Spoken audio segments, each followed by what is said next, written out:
బస్సులు, బండ్లు, కార్లు, లారీలు, ఆటోలు అసంటి రోడ్ల మీద తిరిగే వాహనాలను తయారు చేసే కంపెనీలు బ్యాటరీతోటి నడిచేటి, సీఎన్జీలతోటి నడిచేటి, పెట్రోలు, డీజిల్లతోటి నడిచేటి తయారు చేస్తున్నారు. కానీ రోడ్ల మీదనే కాకుండా టైం వస్తే నీళ్ళల్లో తిరిగేటట్టు, గాల్లో ఎగిరేటట్టు కూడా తయారు చేస్తే మంచిగా ఉంటుందేమో. ఇక అవు మళ్ళా ఓ గంట 2 గంటల పాటు వాన దంచి కొడితే రోడ్లు, ఇండ్లు, బస్టాండ్లన్న తేడా లేకుండా ఆడ చూసినా చెరువులు లెక్క మడుగులు తయారవుతున్నాయి వాళ్ళ గిట్లా.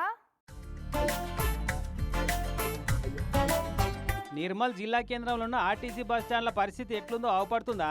బస్టాండ్ లోపలికి పోయి బస్సు ఎక్కాలంటే మోకాల లోతు నీళ్ళకి వెళ్ళి నడుచుకుంటా ఈడ్చుకుంటా పోవాల్సి వస్తుంది. గిట్లా ఈత వచ్చిన వాళ్ళకైతే అలకటి పని అవుతుంది, కానీ నడుచుకుంటూ పోవాలంటే గిట్లుంటుంది పరిస్థితి. బస్సులాగే ప్లాట్ఫారాలు అయితే నీళ్ళలో మునిగే పోయినాయి మొత్తం. ఏడ రాళ్ళున్నాయో, ఏడ రప్పలున్నాయో, ఏడ గుంతలున్నాయో తెలియక కాళ్ళతోటి పునుక్కుంటా మెల్లిగా నడుచుకుంటూ పోతున్నారు బస్సులు ఎక్కేటోళ్ళంతా.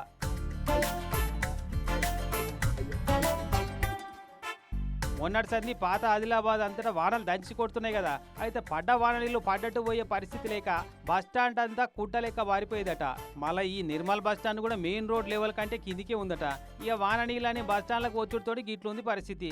ఇంకా జర గట్టిగా దంచి కొట్టిందంటే బస్టాండ్లకు పోవాలంటే స్విమ్మింగ్ సూట్లు తొడుక్కొని ఈత కొట్టుకుంటూ పోయే బస్సు ఎక్కాలనేమో. ఇక ఇట్లయితే బస్సులు కూడా నీళ్ళలో మునిగి నడవకుండా అవుతాయి. కాబట్టి ఆల్ ఇన్ వన్ లెక్క రోడ్ల మీద నీళ్ళల్లో గాలి తిరిగేటట్టు ఆ బస్సులు తయారు చేపిస్తే బాగుండు. ఆర్టీసీ వాళ్ళు కూడా వాతావరణాన్ని, వాన నీళ్ళ లోతులను బట్టి ఎట్లా కావాలంటే అట్లా పోవచ్చు మంచిగా అని కారెడ్డాలు ఆడుతున్నారట. నిర్మల్ బస్టాండ్లో నిలబడ్డ వాన నీళ్ళ మడుగులను చూసి ముక్కిరుస్తున్న పబ్లిక్ అంతా ఎన్నడూ చూడనట్టు.